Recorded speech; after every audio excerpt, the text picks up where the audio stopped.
Hello, everyone. Thank you so much for joining me on this weekly program focused on African women's health. This is a program that is committed to promotion of African women's health at home and abroad. We share the global message of health for all and emphasize that African women must not be left behind in optimal health. My name is Dr. Olayide Ogunshiji of the School of Nursing and Midwifery, Western Sydney University, Sydney, Australia.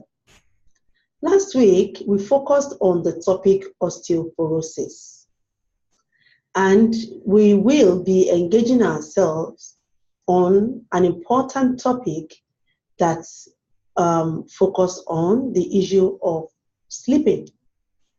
So today we'll be looking at women and sleeping disorder, or even women's health and sleeping disorder. Simply, we can start by saying that sleep is defined as a periodically spontaneous and irreversible resting state. Human beings, that you and I are, spend approximately 1/3 of our day sleeping. One sleep period is divided into two main phases. The first one is the rapid eye movement phase, which is the phase within which dreams occur. And the second one is the non-rapid eye movement phase, when dreams does not occur. Sleep is essential and of necessity for human beings in regards to relaxation, regulation, and promotion of adequate memory. However, most people ignore the importance of sleeping, despite the very important role that it plays in the area of relaxation, regulation, and memory. Many people disregard the importance of sleeping, and as a matter of fact, they don't regard their sleeping disorders as disease. There are different types of sleep disorders, but generally, they are subsumed or discussed under 4 categories, namely hypersomnia, circadian rhythm, parasomnia, and insomnia. Let's look at them briefly, one after the other. In the case of hypersomnia, that has to do with excessive abnormal daytime sleeping. This is very serious, as it may be responsible for a number of motor vehicle accidents that we have on our roads. The next one we're looking at is that of circadian rhythm. These disorders are connected with biological clocks, and these are the ones that are directly associated with genetics. How about parasomnias? Parasomnias refer to complex behaviors in sleeping periods, and these complex behaviors can be in terms of sleepwalking or screaming in the course of sleeping. The fourth one is that of insomnia. Insomnia has to do with difficulty falling asleep at night. This is the most prevalent sleep disorder. It is not definite, it is not defined by the total sleep time, but rather by the inability to obtain sleep that is sufficiently long or good enough to result in feeling rested or restored the following day. Having an ongoing experience of insomnia may lead to depression, and depression, the other way around, can also lead to insomnia. Insomnia may be due to social or psychological reasons, genetics, or even hormonal disorders. Insomnia is more prevalent among women, and that is why we are bringing this particular issue of sleeping disorder your way. Women are reported to have about 2 times more risk of insomnia than men. In essence, we are saying women are 2 times more likely to experience insomnia than men. It is more common among women aged 45 to 50 years, and this is the age of transition to menopause. For women, we can say insomnia is particularly common during menopause, and it is at this time that women experience hot flashes, anxiety, and depression.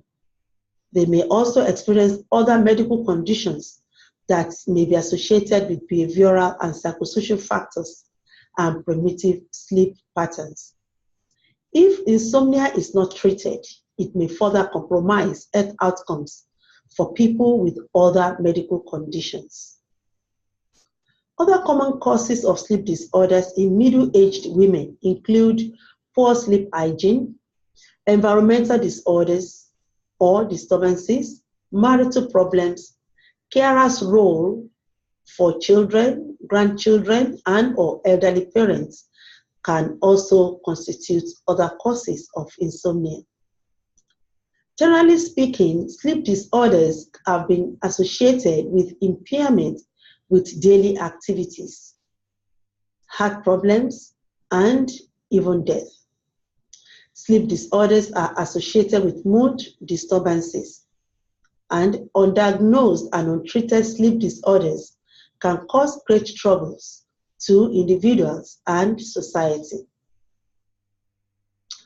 Generally speaking, possible causes have also been subsumed under genetics and environmental factors. And those environmental factors are the ones that we mentioned the other time that have to do with environmental disturbances, carers' role, and the one for genetics can be in terms of the hormonal issues that women may experience during menopause. Important risk factors for sleep disorders, and maybe specifically insomnia for women, is number one, increase in technology. With many people using technology and gazing at the screen for more than 8 hours in a day, there is a high risk of insomnia. Menopause is another risk factor. Working 24 hours a day is another risk factor. And increased work-related stress can constitute a huge risk factor for insomnia. Reduced time allocated to sleep is equally a risk factor. What are possible symptoms? Some of them you might have been able to deduce in the course of my presentation. Number one sleep factor is the difficulty in initiating or maintaining sleep, or even early morning awakening when you feel still tired after rolling and tossing, even on the bed for a number of hours. We would like to conclude by looking at some of the implications of sleeping disorder or even insomnia and how these can be addressed by healthcare providers. Menopausal women, in the first instance, should be asked whether they are experiencing insomnia so as to provide adequate support or education or even awareness about sleep hygiene. The factors associated with sleep disorders in menopause, like I've mentioned the other time, has to do with the issue of heart failure, anxiety, and depression, and other medical issues. If insomnia is not treated, like we said, it can negatively impact on health outcomes.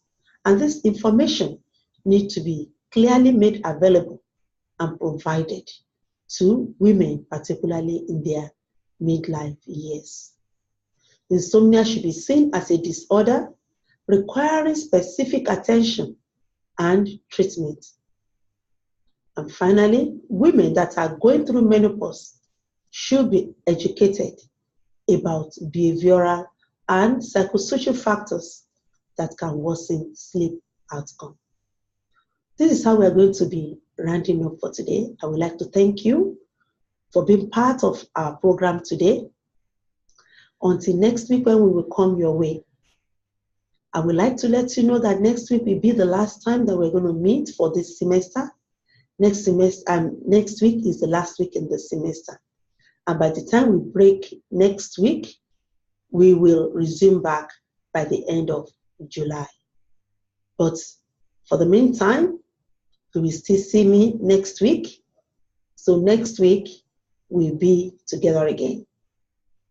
This is Dr. Laide Ogunshiji of the School of Nursing and Midwifery, Western Sydney University, Sydney, Australia. Thank you again for being part of the program today. I look forward to next week.